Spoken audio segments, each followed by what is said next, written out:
신명기 16장 9절부터 12절까지 말씀, 하나님의 말씀 한 목소리로 받들어 읽겠습니다. 7주를 셀지니 곡식의 낫을 대는 첫날부터 7주를 세어 내 하나님 여호와 앞에 77절을 지키되 내 하나님 여호와께서 네게 복을 주신 대로 내 힘을 헤아려 자원하는 예물을 드리고 너와 네 자녀와 노비와 네 성중에 있는 레위인과 및 너희 중에 있는 객과 고아와 과부가 함께 네 하나님 여호와께서 자기의 이름을 두시려고 택하신 곳에서 네 하나님 여호와 앞에서 즐거워할지니라. 너는 애굽에서 종되었던 것을 기억하고 이 규례를 지켜 행할지니라. 아멘. 한 농부가 뜨거운 여름 떼약볕 떼서 일을 하다가 잠시 쉬기 위해서 호두나무 아래 그늘에서 쉬고 있었습니다. 호두나무 그늘 아래서 쉬니까 얼마나 시원하고 좋던지 그는 등을 깔고 누워가지고 호두나무를 이렇게 밑에서 쳐다보는데 그 옆에 호박이 이렇게 쭉 올라가면서 든실한 호박이 하나 열려 있는 겁니다. 그래서 가만히 누워가지고 생각해 보니까 호두나무는 나무도 크고 그런데 열매는 너무 적고 호박은 열매도 엄청 크고 그래가지고 누워가지고 하나님께 투덜투덜 대면서 이렇게 이야기했습니다. 하나님 참 불공평하시네요. 어떻게 저렇게 튼실한 나무에는 열매가 저렇게 작게 하고 호박에는 저렇게 부실부실한데도 열매가 그렇게 크게 합니까? 그러고 한참 누워 있었는데 갑자기 머리 위로 뭐가 툭 떨어지는 겁니다. 아야! 뭐가 떨어졌겠어요? 호박이 떨어졌겠어요? 호두가 떨어졌겠습니까? 호두가 하나 머리에 툭 떨어진 거예요. 그때 이 농부가 아이고 하나님 감사합니다. 하나님은 다 계획이 있으셨군요.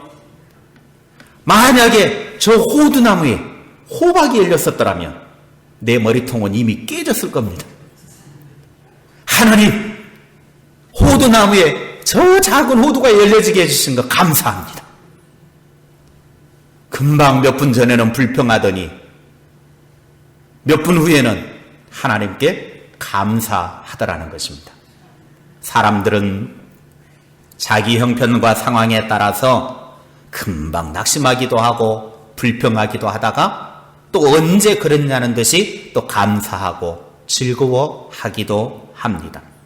환경에 따라서 너무 쉽게 이리 말하고 저리 말하는 우리의 모습을 볼 수 있더라는 것입니다. 우리는 늘 언제나 하나님 앞에 감사로 살아갈 수 있기를 바랍니다. 이래도 감사하고 저래도 감사하고 다 하나님의 뜻이 있겠지, 하나님의 계획하심이 있겠지 그러면서 감사의 삶을 살 수 있기를 바랍니다. 옆에 계신 분과 인사 한번 나누겠습니다. 불평하지 말고 감사합시다. 그래요. 불평하면 감사한 것도 감사로 안 보이죠. 그러나 감사하면 불평거리도 감사로 변하는 것입니다. 다시 한번 당신의 얼굴을 보니 행복합니다. 근데 뭐 행복하지가 않는 것 같아요. 네? 이렇게 얼굴을 보시면서 좀 웃으셔야 되는데 당신의 얼굴을 보니 뭐서 한판 하자는 거예요. 예. 우리는 서로 힘든 시대를 살아가면서도 서로가 위로가 되고 힘이 되고 격려가 되는 행복한 삶이 될 수 있기를 바랍니다. 다시 한번 오늘 최고로 멋있어 보이십니다. 예, 그래요. 웃으니까 좋잖아요. 예, 감사합니다. 우리가 늘 이렇게 감사하고 행복한 삶을 사는 것은 나도 좋지만 하나님도 기뻐하십니다. 돌아오는 주일은 우리가 맥주 감사절로 지키게 되어지는데, 맥주 감사절이라고 하는 것은 이스라엘 백성들이 지켜야 될 3대 절기, 그들은 반드시 이 세 개의 절기는 지켜야만 하는 그런 소중한 절기였습니다. 유월절, 오순절, 장막절, 옆에 괄호로 되어 있는 것은 같은 절기인데 명칭만 다른 것입니다. 그런데 이스라엘 백성들은 반드시 이 절기를 지켜야 되는데, 오늘 9절 말씀에 보니까 7주를 셀지니 그렇습니다. 7주를 세고 그 다음 날, 그 말은 유월절 후 50일 만에 지키는 절기다. 그래서 오순절 또는 77절 그렇게 표현을 합니다. 다시 말하면 오순절이나 77절이나 맥주절은 같은 절기인데, 그 의미는 애굽의 종이 되었던 때를 기억하는 감사절기입니다. 그리고 가나안 땅에 들어가고 난 다음에 그들이 첫 보리 추수를 한 후에 감사하는 절기였습니다. 이스라엘 백성들이 광야 생활 40년 할 때에는 그들이 추수를 하지 않았습니다. 왜냐하면 계속해서 이동해야 됐기 때문에. 그러면 음식을 그들이 어떻게 공급을 했느냐? 하나님이 직접 만나와 메추라기로 먹이셨습니다. 그리고 가나안 땅에 들어간 후에 첫 번째 보리 추수를 하고 난 다음에 지킨 절기, 이것이 바로 맥추절입니다. 우리에게 있어서 맥추절의 의미는 종되었던 자를 구원하신 하나님께 감사하고, 또한 지난 6개월 동안 먹고 살도록 도우신 하나님께 감사하는 절기라고 말할 수 있습니다. 오늘 신명기 16장 10절 상반절 말씀해 보니까 내 하나님 여호와 앞에 77절을 지키되, 출애굽기 34장 22절에는 77절 곧 맥추의 초실절을 지키라 그랬습니다. 77절은 맥추의 처음 거둔 곡식의 절기를 지키는 것이라는 것입니다. 하나님께서는 몸과 마음과 정성과 물질을 다해서 하나님께 감사의 절기를 지키라고 말씀하셨습니다. 이스라엘에게 있어서 예배는 하나님께서 자기 백성들에게 복을 베푸시는 기회입니다. 예배가 하나님께 복을 받는 기회가 되더라고 하는 것입니다. 하나님의 말씀에 순종하기로 결심하고 그대로 살면 하나님께서 반드시 그 말씀대로 은혜와 복을 주십니다. 오늘 말씀을 통해서 다가오는 맥주 감사절을 어떻게 지켜야 하는지, 또 어떻게 준비해야 하는지 그렇게 생각할 수 있는 시간이 될 수 있기를 바랍니다. 맥주 감사절을 준비하면서 우리의 감사가 회복되는 은혜가 있기를 주님의 이름으로 축복합니다. 첫째, 최선을 다해 지켜야 합니다. 하나님께서는 맥주 감사절을 어떻게 지키라고 명령하시는지 10절 말씀을 함께 읽겠습니다. 시작. 내 하나님 여호와 앞에 77절을 지키되 내 하나님 여호와께서 네게 복을 주신 대로 네 힘을 헤아려 자원하는 예물을 드리고, 네 힘을 헤아려 자원하는 예물을 드리라. 17절 말씀에는 이렇게 합니다. 각 사람이 내 하나님 여호와께서 주신 복을 따라 그 힘대로 드릴지니라. 하나님께서 복을 주신 대로 힘을 헤아리고 주신 복을 따라 힘껏 감사하라. 이 말씀은 최선을 다해 감사하는 삶을 살라라는 말씀입니다. 이것이 바로 감사의 방법입니다. 마음을 다하고 힘을 다하여 하나님을 사랑하는 것입니다. 주님을 사랑하면 우리는 모든 부분에 있어서 최선을 다할 수 있습니다. 의무적인 신앙, 억지로 하는 감사가 되지 않아야 합니다. 사랑함으로 하는 감사가 멋지고 최선을 다할 수 있습니다. 전심전력을 다하여 감사합시다. 먹고 살 돈도 없는데 무슨 감사절이냐?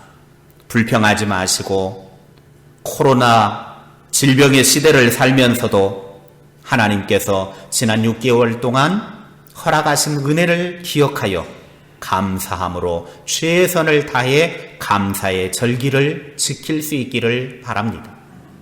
한 주간 동안 하나님께서 내게 베풀어 주신 은혜가 무엇인지 헤아려 보시기 바랍니다. 그 은혜를 따라 최선을 다해 하나님께 감사로 드리는 맥주절이 되시기를 축원합니다. 둘째, 즐거운 마음으로 지켜야 합니다. 10절 후반부에 보니까 자원하는 예물을 드리고 그랬습니다. 이 말은 기쁨으로 지키라 그런 뜻입니다. 자원함으로 물질을 들여 지킨다라고 하는 것은 감사의 절기를 지킬 때 우리 안에 기쁨을 가지고 지키라 그 말입니다. 하나님께 감사절을 즐거운 마음으로 지킬 수 있기를 바랍니다. 물론 우리의 모든 삶이 하나님의 베풀어 주신 구원과 하나님의 은혜를 생각하면 감사하고 즐거워할 것밖에 없습니다. 그러나 감사의 절기에는 더욱 즐거운 마음으로 지켜야 합니다. 감사 예물을 드릴 때도 마지못해서 억지로 한다든지 의무적으로 하면서 마음 아파하고 시험 들지 말라라는 것입니다. 하나님의 은혜와 주신 복을 깨달아서 억지가 아니라 자원하는 마음으로 마지못해서가 아니라 즐거운 마음으로 드리는 은혜가 임하기를 주님의 이름으로 축복합니다. 하나님께 드리는 물질뿐만 아니라 하나님께 드리는 우리의 삶도 억지가 되어서는 안 됩니다. 그래서 바울 사도는 고린도 후서 9장 7절에 이렇게 권면합니다. 시작. 각각 그 마음에 정한 대로 할 것이요 인색함으로나 억지로 하지 말지니 하나님은 즐겨내는 자를 사랑하시느니라. 아멘. 하나님은 우리가 하나님께 예물을 드리는 그런 일을 행할 때에도 인색함으로나 억지로 하지 말고 즐거움으로 드려야 된다. 즐거움으로 드리는 자를 하나님은 사랑하신다라고 약속하셨습니다. 마음에 부담이 되거나 내키지 않으면 억지로 할 필요 없습니다. 즐거움으로 자원해서 하기 싫을 때는 차라리 하지 말고 불평하거나 불만에 빠져 시험에 들지 마시기 바랍니다. 하나님은 즐거워서 기쁨 가운데 드리는 자를 사랑하신다고 약속하셨습니다. 이렇게 자원함으로 즐거움으로 드리는 자를 통해 하나님은 위대한 일을 진행하실 것입니다. 미국 필라델피아의 아주 옛날에 외진 곳에 조그만한 작은 교회, 몇 명 들어가지 못하는 그런 교회가 있었습니다.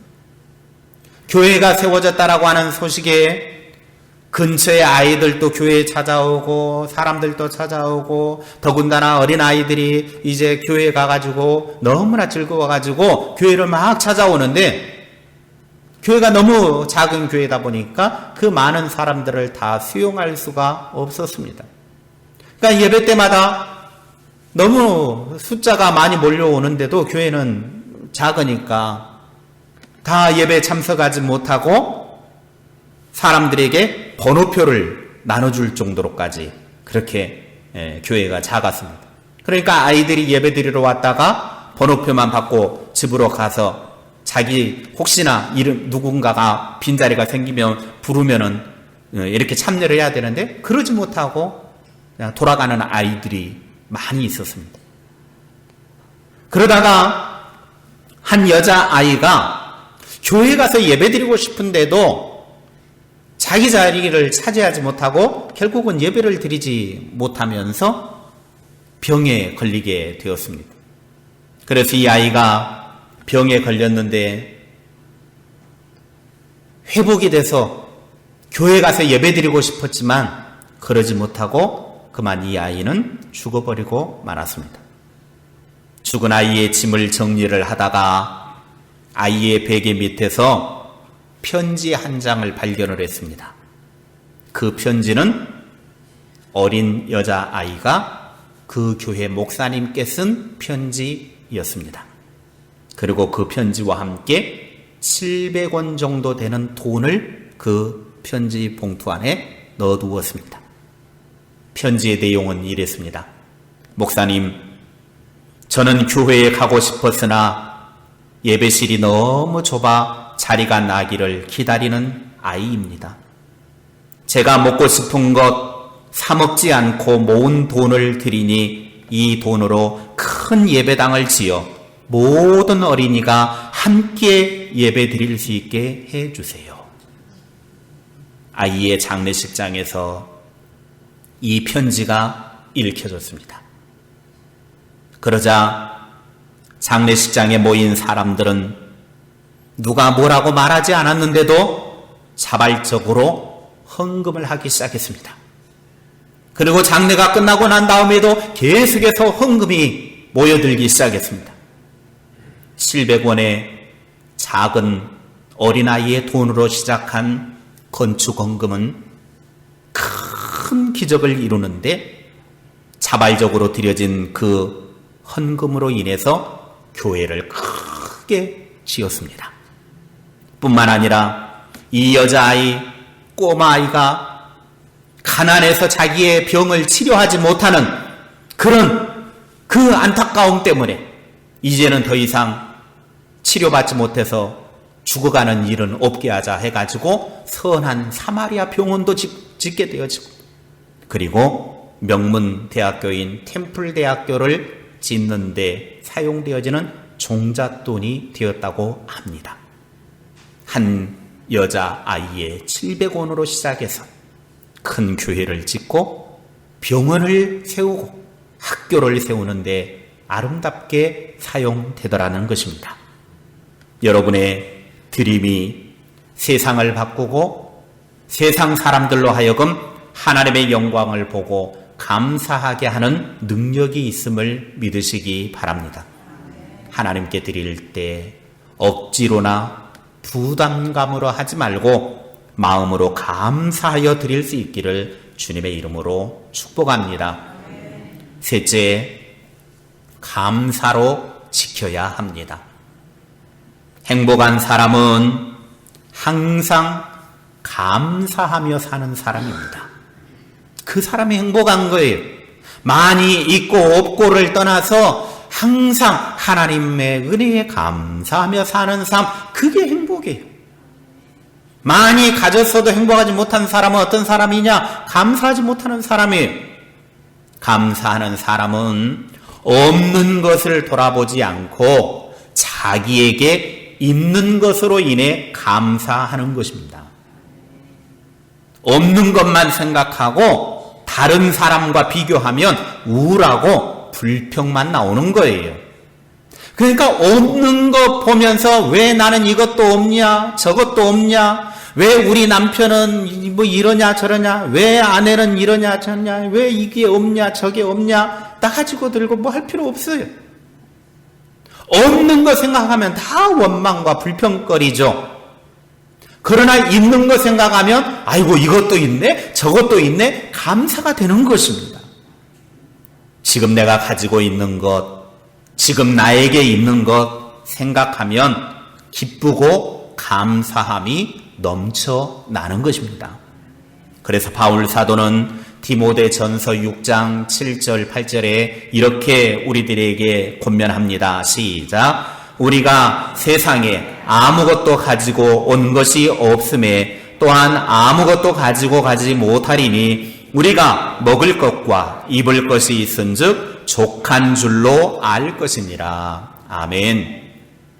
이 말씀의 의미를 굳이 성경이 아니더라도 모르는 사람이 누가 있습니까? 다 아는 이야기 아닙니까? 그런데 평범한 진리를 나의 것으로 받들고 살기는 그렇게 쉽지가 않더라고 하는 거예요. 빈손으로 이 땅에 태어났고 우리가 세상을 떠날 때도 아무것도 가지고 가지 못합니다. 그 누구나 다 알아요. 그러므로 오늘 먹을 음식이 있고 입고 있는 옷이 있다면 그것으로 만족할 줄 알고 감사해야 합니다. 옷도 차고 넘쳐나서 옷장이 모자랄 지경이 아닙니까? 너무 많으면 나중에 죽고 난 다음에 장례 치르고 났을 때 자식들만 고생해요. 그러니까 이제 연세가 드시면 드실수록 좀 정리 작업을 하실 필요가 있어요. 좀 버릴 거 버리고 옷도 좀 버리고 좀 세간살이도 좀 버리고 그렇게 정리를 좀 해야 돼. 나중에 다 싸갈 거 아니니까. 하나씩 하나씩 내 때가 가까이 온다 싶으면 자꾸 정리를 좀 하셔야 돼. 그런데 그냥 계속 더 싸고 싸고 더 싸놓고 집을 하나를 더 지어도 모자랄 정도. 쌓아놓으면 안 돼. 점점 줄여야 돼요. 이제 우리는 내게 있는 것 생각하고 감사하면서 하나님 나에게 먹을 음식 주신 거 감사하고 입을 옷 주신 거 감사하고 살 집 주신 거 감사하고 입는 것 보면서 감사함으로 우리의 삶을 살아갈 수 있기를 바랍니다. 진짜 부자는 누가 진짜 부자냐? 시작. 진짜 부자는 가진 것에 감사하며 만족하는 사람입니다. 이게 진짜 부자예요. 내게 있는 것 감사하고 그것으로 만족하는 삶을 사는 거예요. 지금 욕심 부리면 뭐 할 겁니까? 젊었을 때야 욕심을 부린다 쳐도 이제 인생을 마무리해야 될 상황에 다가오면서 그 욕심 부려서 뭐 할 거예요? 그 욕심 부릴 일이 아니라는 거예요. 이제는 좀 마음도 여유로워져야 되고 감사함도 넘쳐나야 되고 오늘 우리 장로님께서 기도하신 것처럼 관용도 좀 넘쳐나야 되고 이런 것들이 좀 넘쳐나야지 그냥 가면 갈수록 더 그냥 막 부여잡으려고 그냥 욕심만 부리고 이것도 내 거 이것도 내 거 모두 다 내 거 그러면 안 된다라는 거죠. 내게 있는 것 감사하고 그것으로 만족하며 늘 그렇게 살아가는 마음의 부요함을 누리며 살아가는 저와 여러분이 될 수 있기를 바랍니다. 빌립보서에 보면 바울은 이렇게 말씀하고 있습니다. 같이 읽겠습니다. 내가 궁핍함으로 말하는 것이 아니니라 어떠한 형편에든지 나는 자족하기를 배웠노니 나는 비천에 처할 줄도 알고 풍부에 처할 줄도 알아 모든 일 곧 배부름과 배고픔과 풍부와 궁핍에도 처할 줄 아는 일체의 비결을 배웠노라. 내게 능력 주시는 자 안에서 내가 모든 것을 할 수 있느니라. 아멘. 이 고백의 말씀은 어떤 일이든지 다 할 수 있다, 불가능은 없다, 그런 말이 아니에요. 어떤 환경에 처하든지 힘 주시고 함께 하시고 능력 주시는 분 안에서 견디고 이겨낼 수 있다, 그런 뜻입니다.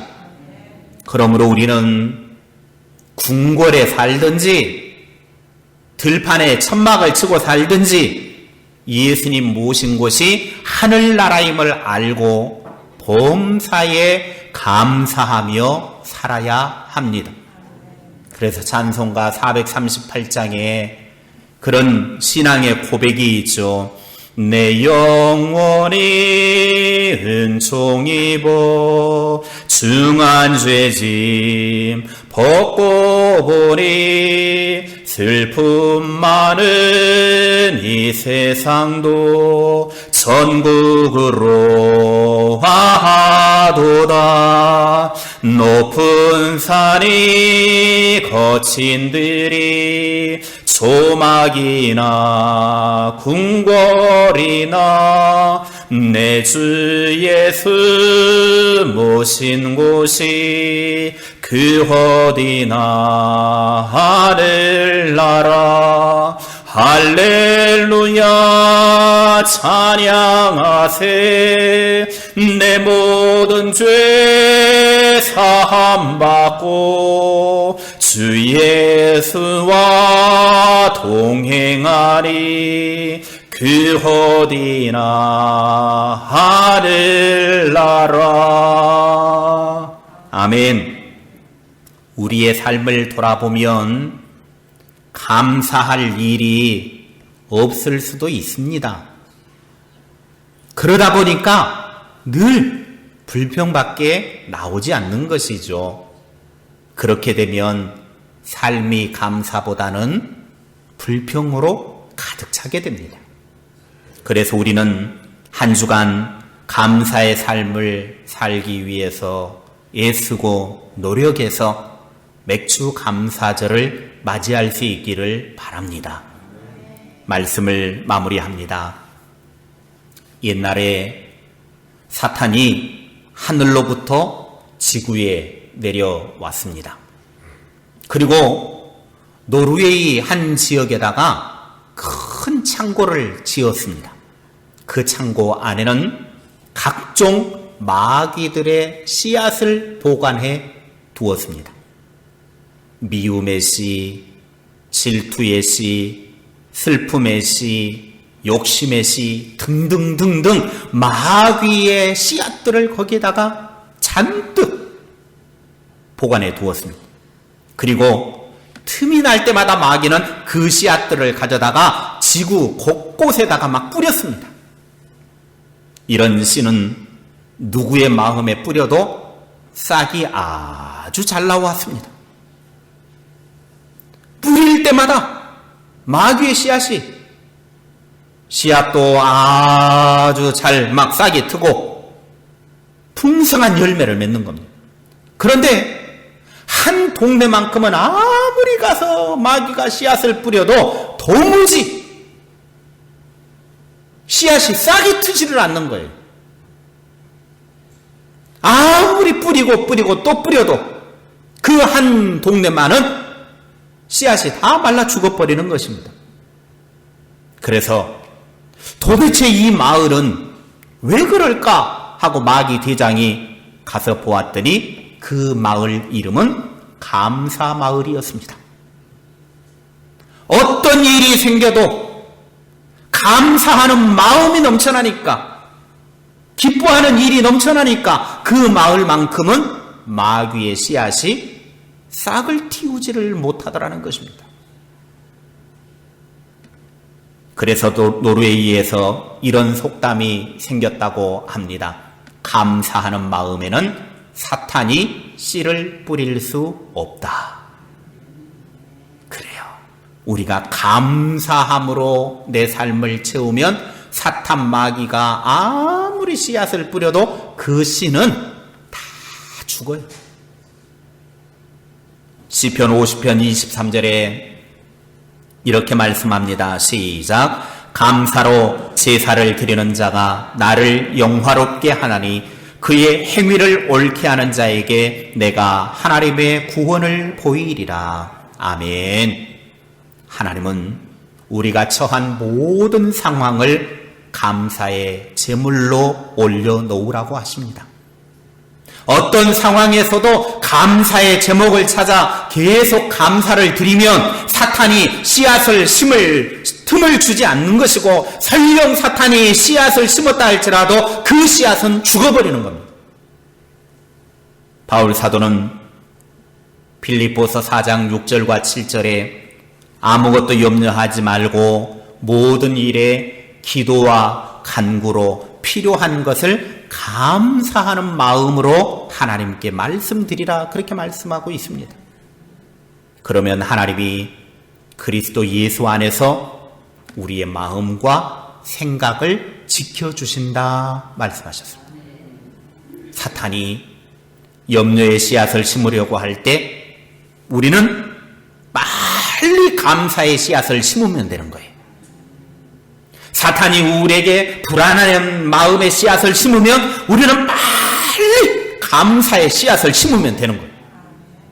그러면 하나님이 바로 내 마음의 평강의 씨앗이 자라게 하셔서 내 마음을 지켜주실 겁니다.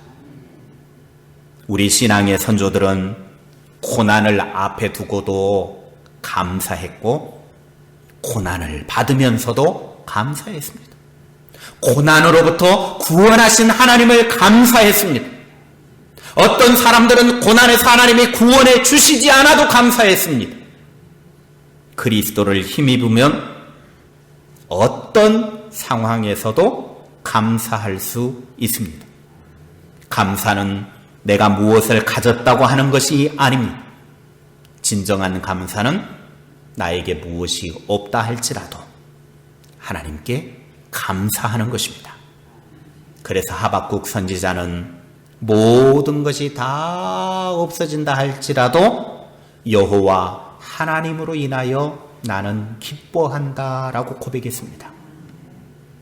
맥주감사절을 한 주간 앞둔 우리가 잃어버렸던 감사가 회복되어지기를 주님의 이름으로 축복합니다. 기도하겠습니다. 하나님 아버지, 우리가 맥주감사 절기를 앞에 두고 우리의 감사가 회복되어지기를 원합니다.